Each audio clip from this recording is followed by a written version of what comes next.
Izvolite.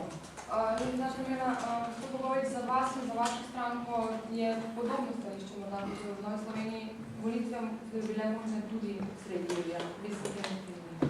Mi smo dejali, da volitve čim prej mora priti do operativne vlade. Ta dilema, ki se sedaj pojavila in je pri referendumu zapisano, da je pač nastavil z zakonodajo, če preko poletja najprej volilnem sistemu ne bi veljala, to tudi dodatno še pravniki ugotovijo in vkolikor je to takšna ugotovitev, je tudi za nas isto spremljivo. In tudi roki so zelo jasni, kjer je po razpustitvi parlamenta tistih 40 do 60 dni. Pa še to me zanima, omenili ste dobro sodelovanje v tej kampanji za evropske volitve. Morda razmišljate tudi, da bi to sodelovanje malo podaljšali tudi za predčasne volitve. Je tudi ta ideja že No, sedaj mi vse delamo za to, da bomo na evropskih volitvah čim bolj uspešni. Dober rezultat, na koncu bomo naredili tudi oceno tega sodelovanja, okolikor bomo oboji zadovoljni, je seveda to tudi dobro izhodišče za nadaljnje sodelovanje. Ne dodam temu, da 4 mesece nazaj, na začetku januarja, tudi znotraj najnih strank, naši člani, ki še niso bili kjer dosti o tem seznanjeni, niso ocenjevali, da je možno tako dobro sodelovanje, kot je danes v praksi in sodelovanje, katerega dobivamo številne besede odobravanja tudi na terenu, ki ga sedaj med ljudmi predno obiskujemo. Zato sam delim mnenje tudi predsednice Nove Slovenije, da bomo v primeru teh predčasnih volitev najdel model sodelovanja tudi na tem področju in tudi na takšen način ponudil predvsem politiko, ki bo usmerjena v prihodnost in pa v iskanje odgovorov na izzive, pred katerimi danes Slovenija.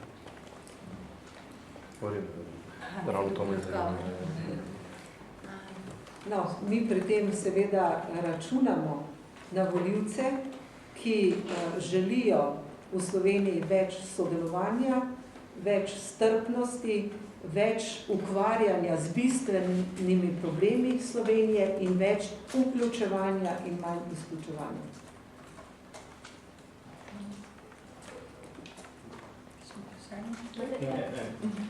Eno hipotetično za volitve koalicije, recimo z SDS, PS, je mogoče? Govorite po volitvah. Ja. Mi tako dobro sodelujemo in tak odziv imamo, da ocenjujemo, da bomo v stranki, ki ponujata neko novo alternativo, tisti, ki bosta povabili v koalicijo in usmerili se bomo predvsem v to, da že v času volilne kampanje pride v slovenskem prostoru do nabora idej in rešitev, ki bodo rešili Slovenijo iz te krize.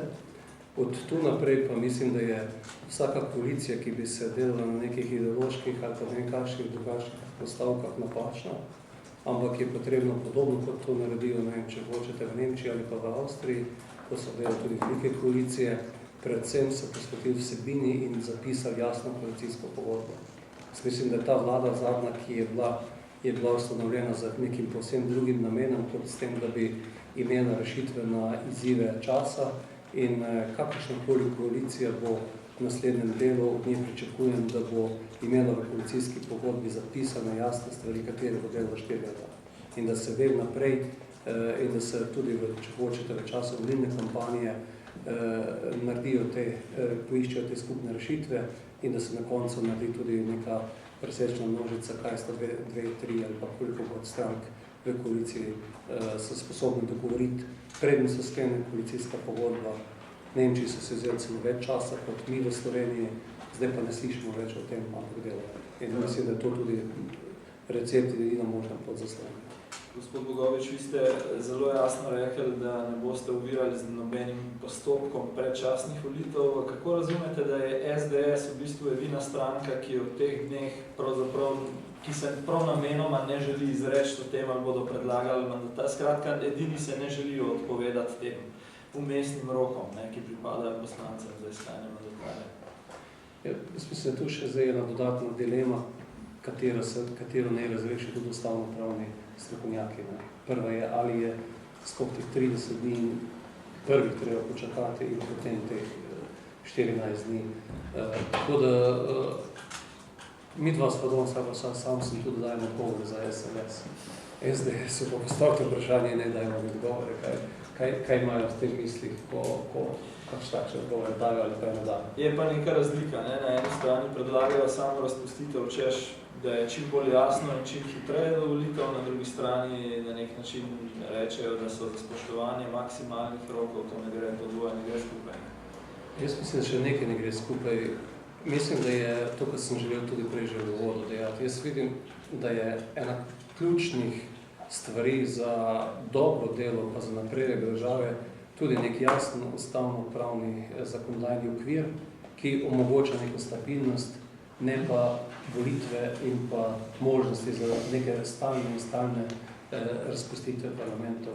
Mislim, da imamo še žive spomine, kaj se je dogajalo zimo nazaj, ko so bile slovenske ulice polne različnih protestov in mnenja nekaterih so različna, koliko teh protestov je bilo spontanih, koliko protestov je bilo tudi insceniranih in jaz si res ne želim tega, da bi Slovenija postala talka, mogoče tudi kakšnih režiserjev takšnih stvari in podobnih, ki bi potem omogočile neke rokohitrske stvari, ki bi imeli za posledico nestabilen sistem in vedno je neke nove rešitve. Tako da v tem delu mislim, da moramo biti zelo pazljivi.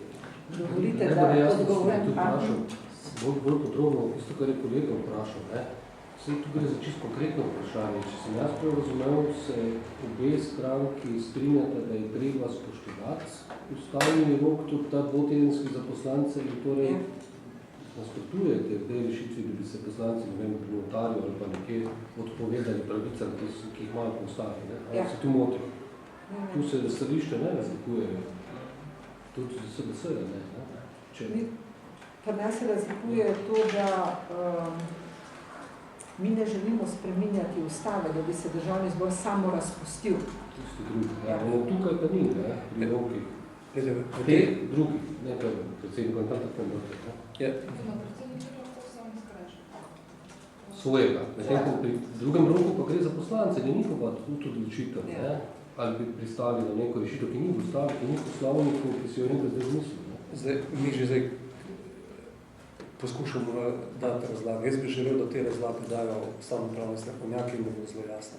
Ali je sploh v tem 30-dnevnem roku, tudi to med so različne, ali je v 30-dnevnem roku, ki ga ima razpolago predsednik, možno že ne vem, da že poslanci recitiramo s tem postopkom, ali ne.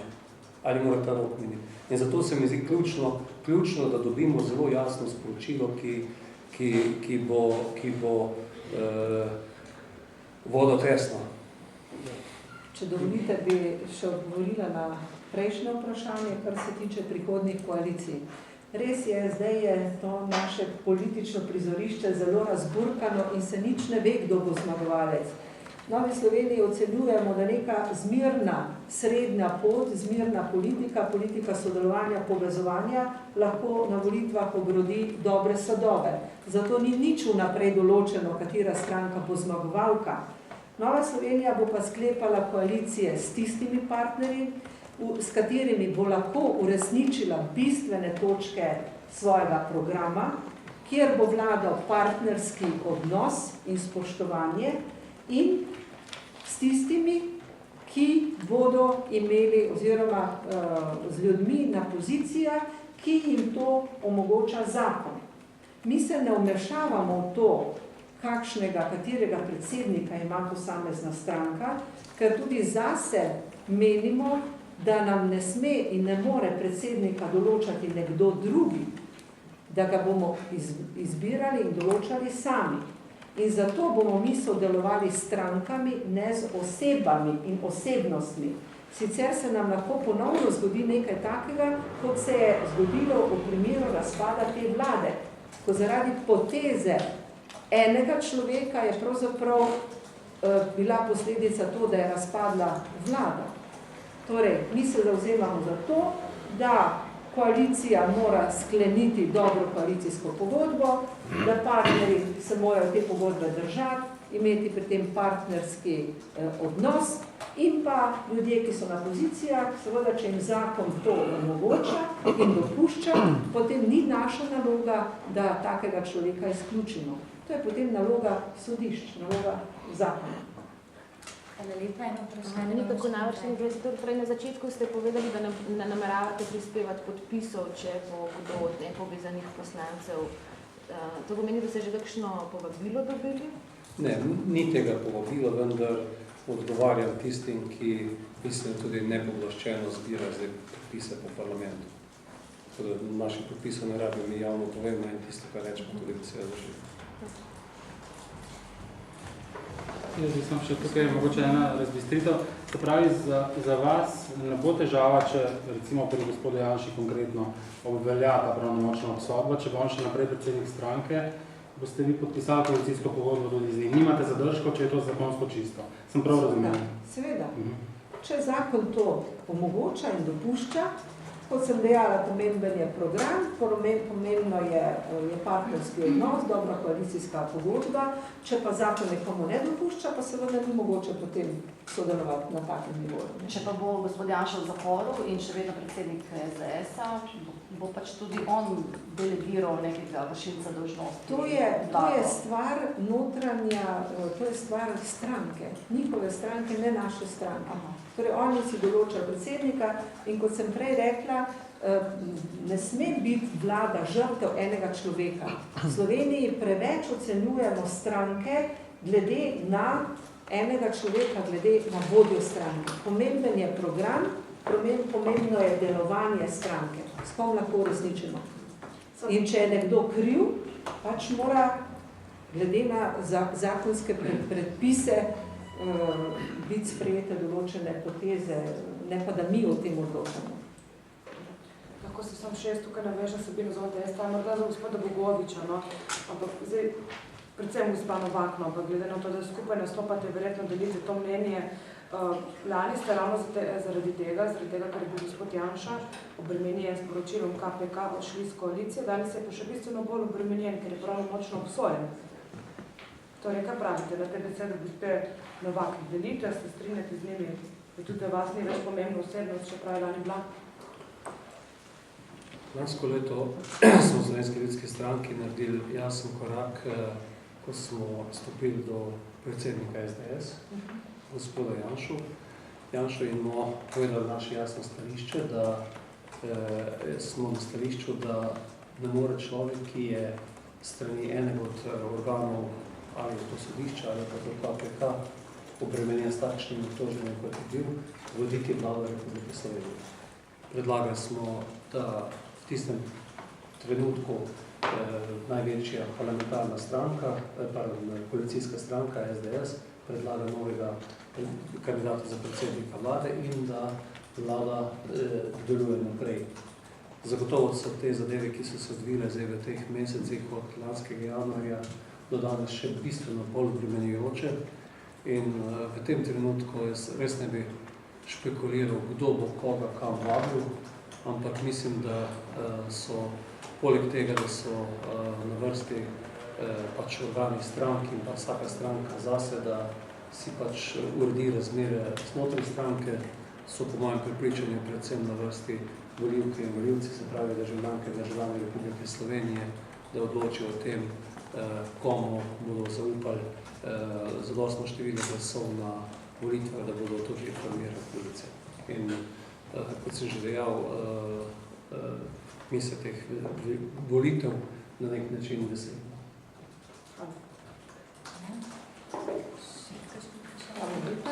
Še eno vprašanje imam.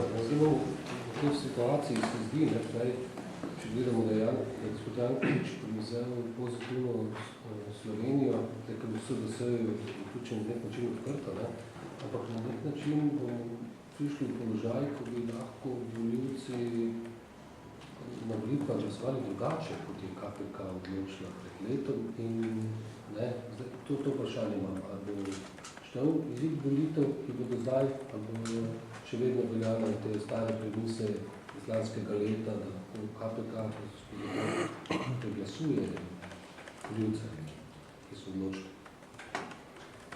Kakšno vprašanje? To vprašam, ne? Ali bo, če zdaj voljivci dajo legitimnost, da nimo zelo visoko podporo Jankoviča, ne vem, kako so dosejo Janši, recimo, ne? Ali bo ta legitimni partner zaradi odločitve voljivcev, ali bo še veljalo isto, kar je lani?